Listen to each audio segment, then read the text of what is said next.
What's going on, everyone? It's time to talk about the final day of Louder Than Life 2021. The festival held in Louisville, Kentucky, and the last day was September 26, 2021. It was the Sunday. And yeah, so we got about like 15 to 20 bands to go through, and I'll let you know my opinions on it. And at the end, I'll give you an overall score of what I thought of the festival, my final thoughts on the festival. So, yeah, so let's get started.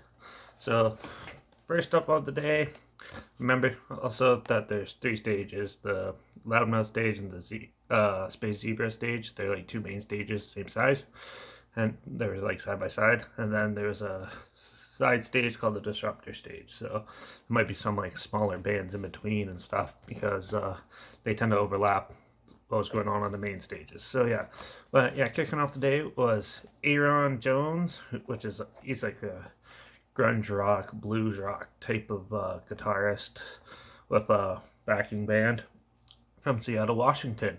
They're pretty good. They actually had a lot of cool, good grooves and everything like that. Pretty well put together and stuff like that. Lyrically, it wasn't like I didn't find it that interesting, but I liked the rock aspect of the music and the way the compositions were and stuff like that was actually pretty good. So yeah, so just for that alone, I'm gonna give Aaron Jones's live performance a 3.5. And then second was one of the main bands I wanted to see of the day, and it ended up being like the second band on. And that's the heavy metal band Fozzy, uh, fronted by Chris Jericho, the wrestler. Um, yeah, they're from Atlanta, Georgia. They had a great set. They're awesome, good headbanging tunes. Not really a moshing band, so but like definitely good like hard rock, early metal sort of influences and stuff. And they closed off with "Dirty Deeds Done Dirt Cheap" by AC/DC. Like they did a cover of that, and it was fantastic. So yeah, Fozzy gets 5 out of 5 from me. That was an impressive set. Um, After that, there's Dead Poet Society. Or, yeah, they're a rock band from I'm not exactly sure where they're from, but they were okay. They had like a modern uh modern sort of like punkish sound to them, but not like super punk. They're like punk rock, like general radio play stuff. They were okay, but they sounded pretty generic for a band like that. So yeah, I'm gonna give them a 2.5 out of 5 for their live performance. And then there's the heavier thrash metal type band Tremonti. Now, I've never been a huge fan of these guys, but live they're pretty heavy and stuff. They're pretty good. They're a good headbanging band as well. A little bit heavier than Fozzy, but not heavy enough to like go crazy in the mosh pit or anything like that.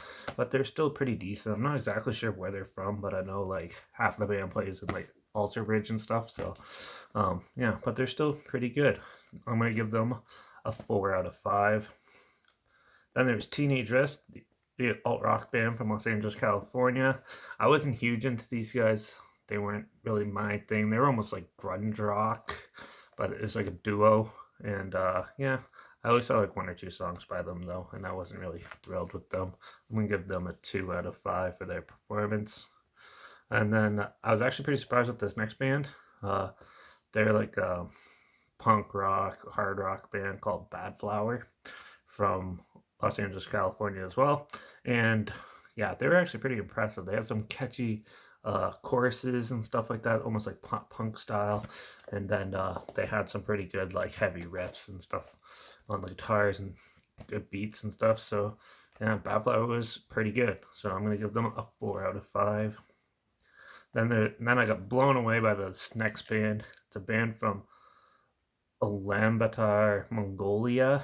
They're a hard rock, like rhythmic band called HU, whatever, however you want to say that. They were awesome. It was like Mongolian throat singing with some like heavy like drum drums and guitars in the background. They even had like native Mongolian instruments and stuff, and their set was awesome. They almost put you in like a trance when you watched it. Like I stood there and watched them for like 25 minutes and felt like I was just watched them for like 5 minutes. And it was a really good set. I definitely got to check out more of their stuff and live, but it was fantastic. They're gonna get 5 out of 5. They're definitely on like my list of bands to get download more of their stuff and things like that. Um, then there was the newer like hard rock band from Ashes to New from Lancaster, Pennsylvania. Yeah, they're okay. They're sort of like a new industrial rock type group. They had a guitarist, a drummer, and then two vocalists, which is weird. But one sort of like rapped, and the other one just did normal singing. But yeah, they were okay. Not really my type of thing. This is more like the new wave rock sort of style, and it's definitely different. And yeah, but I just wasn't really into it. So I'm gonna give them a 2.5 out of 5. Then we got the crazy alternative rock group Skillet from Memphis, Tennessee. I have a lot of friends that are into these guys, and but I'm not huge into Skillet. Um, they're sort of like radio friendly alternative rock, and yeah, they're all right. They did your typical stage set though. Like I've seen them before, and it was basically the same set, so I wasn't too impressed. But and there wasn't as much going on stage. Where like the first time I saw them, they had like risers rise up and down with like a cello player on it and stuff. Like they had all of them, but it was all stationary, and they still had like the foam or the fog cannons on the guy's wrist and stuff like that, which is like typical of their stage set. But they definitely brought a lot of good energy and stuff like that. So I'm gonna give them a 3 out of 5 because it was still pretty entertaining. After Skillet was Pennywise. They're like an alternative rock, old school punk sort of band from Hermosa Beach, California. They were actually pretty interesting. I like more of their the last half of their set because that's the main part I caught because I was watching another band that I'm gonna mention after this band. I watched their whole set, so I only got to see like the last 15 minutes of Pennywise's set. But from what I could tell, it was still good and groovy and stuff like that. Almost like Suicidal Tendencies the other day, but um, just more punkish. And yeah, they weren't bad. Definitely not like I wasn't crazy about them or anything though. But yeah, Pennywise was pretty decent for a live performance standpoint. So I'm going to give them a 3 out of 5. And I was absolutely had so much fun in this watching this last band. This is when it really kicked up for the day. Every Time I Die, the metalcore band from Buffalo, New York. They came out and played the Disruptor stage, and boy, did they destroy it. They had some like guitar issues at one point, and they still slayed. And they just like kept going, full of energy. Even the guitarists, and everyone was just going nuts. The pit was insane. Oh yeah, it was crazy. And then like throughout the weekend, they had like a helicopter flying around the festival grounds, getting aerial shots and stuff. And they're flying so low, it looked like the vocals was like, is the helicopter gonna land in the pit? Like, yeah, it was pretty crazy. And someone got knocked out in the pit. A couple people got injured. It was a pretty rough day, but yeah, Every Time I Die was fantastic. So definitely check them out if you haven't listened to them before. They're getting 5 out of 5 for their performance. And then yeah, and then that led into Seether's performance. They're from Pretoria, South Africa. They're a hard rock band. They have a couple of radio hits and stuff like that. They were okay. The one guitarist and vocalist enjoyed really liked the fact that like majority of us booed Machine Gun Kelly the night before, commented on it. That even made like the rock news, like just on Loudwire and things like that. So yeah, but Seether said it was more like their newer stuff and everything. Like I only know their one album with Same Damn Life on it and stuff. So I'm not huge into them, but they're okay. This is my second time seeing them live. I think they're better the first time I saw them live at Chicago Open Air a couple years ago. But yeah, this one it was okay. So yeah, but just a typical radio rock band. Nothing too much else to say. Pretty stationary, no movement or anything like that on stage. So I'm gonna give Seether 3 out of 5. Up next was the last band to close off the whole side stage for the last night, and that's the power metal band that's getting a lot of notoriety recently, and that's Sabaton from Falun, Sweden.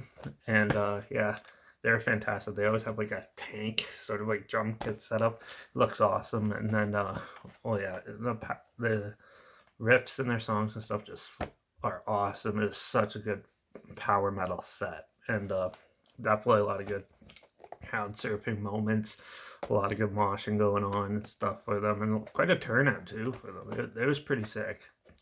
Watched majority of their set, and it was awesome. A lot of energy. They always bring a lot of energy and have a lot of fun, even when the whole audio cuts out.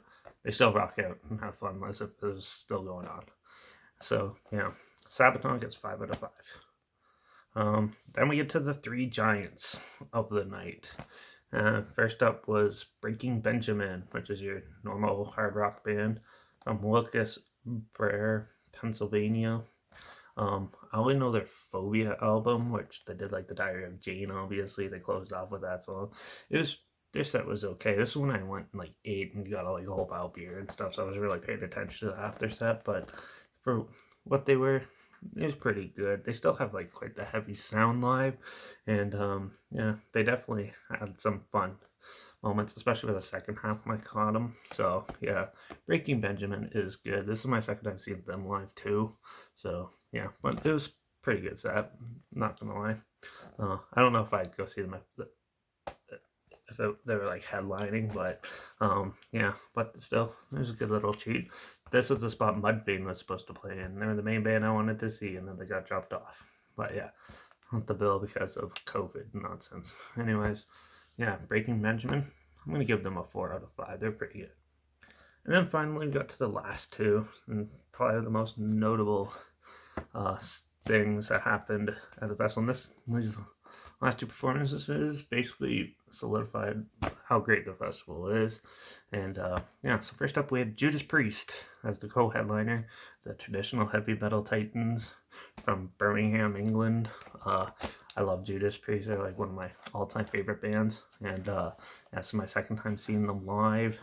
It was pretty crazy. Halfway through the set, well, they were gonna do the green mantle issue with the 2-pound crown, the Fleetwood Mac cover that they usually do. Kirk Hammett came out and from Metallica and played guitar with them on it, and that was epic and crazy, and everyone went nuts about that. And then yeah, then they continued on and played quite a lot of good stuff. Breaking the Law, obviously, Painkiller, and actually that was the last song of the set because their guitarist Richie Faulkner actually suffered a ruptured aorta, I think it is, while he was playing. You can sort of see it like in his face, like you see it happening, and he basically had to get rushed to the hospital after. And so they ended the set, took him to the hospital, and he just barely survived it, apparently. And apparently only 1 in 4 people, when they get it, survive that. So yeah, hopefully he's doing better now. It was absolutely fantastic performance, though. They didn't let, like, I found out all about that after, like the day after and stuff. So but yeah, but still, they played their hearts out. They had a great set. It was a great time. Probably the best performances besides Metallica's at the festival. And so obviously I'm going to give them a 5 out of 5 for that. And Metallica headline again Sunday, and it was pretty crazy because yeah, it's their second set, so they opened up with some classics and stuff, and then they went on to play the whole Black Album in full, plus some more classics at the end, and that was really good. And they're from Los Angeles, California. They're the Thrash Titans, and what a great way to close out the festival. I'm going to see Metallica twice in one weekend. It was fantastic. So this whole festival, I'm going to give a 5 out of 5. It's hands down the best festival I've been to, rock metal festival I've been to. I've been to quite a few, so but yeah, definitely, if you ever have the chance or think you wanted to go to Louder Than Life, check them out. Go to it. You'll have a blast. It's one of the best things I've ever done. So definitely a great time. Great, yeah, a lot of good bands and everything. So definitely fun. If you want to see clips and pictures and stuff from the festival, it's all on my Instagram, which I'll link down below. Also, there's videos and clips down below on my TikTok. That's linked down below, so check that out too. If you want to see more of like what the bands actually sounded like and stuff like that, there's clips and everything on there. Also, I'll link every band that I talked about down below too, so you hear what they sound like, see if you're interested in some of them. So yeah, that was the Louder Than Life Festival. It was fantastic, 5 out of 5, hands down the best festival I've been to. So with that, yeah, comment down below if there's any bands you think I should check out or I should see live or and do reviews on. Comment them down below. I'll try my best to get to them if they come to my area and stuff. And yeah, there's not much going on for shows in Canada right now. I think the next one will probably, for me, if it goes on, it will be Guar with Napalm Death. And I got at the Opera House November 8th, I think it is, in Toronto. So if you're there and you see me there, feel free to stop by and say hi. Let me know what you think of the reviews and stuff. And yeah, but that's it for now. It'll be back to the film reviews for the next little while. So, yeah, but definitely, hands down, the best way to come back from my over a year and a half of without going to shows or anything, go to a 4-day festival.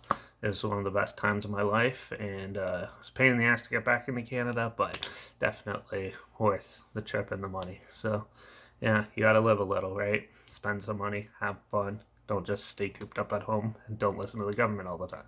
So, I don't know. Yep, but that's it for now. So I guess I'll see you all in the next review, and hopefully I get to do more band reviews, live performances reviews soon.